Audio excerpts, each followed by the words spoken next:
પ્રિય મિત્રો, આપણી જિંદગીમાં જો આપણે ખુશ રહેવું હોય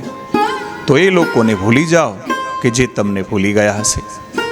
જે તમારી સાથે હોવા છતાં તમારા નથી, જે તમારી સાથે બેઠતા ઉઠતા હોય પણ જેને તમારી લાગણી નથી એ તમારા નથી, જેને તમારી કદર ન હોય એવા લોકોની સાથે તમે ગમે એટલા સારા સંબંધો બાંધવાના પ્રયત્ન કરશો તો પણ એ તમારી કદર કરવાના જ નથી.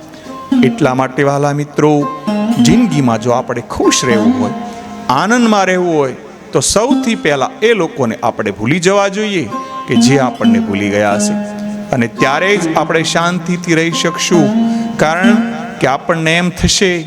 કે એ મારા છે એટલે આપણને એની વારંવાર ચિંતા થશે, પણ એને તમારી કોઈ જરૂર હોતી નથી. એટલા માટે તમારે જો ખુશ રહેવું હોય તો તમે છૂટા પડો, એ સૌથી સારું છે.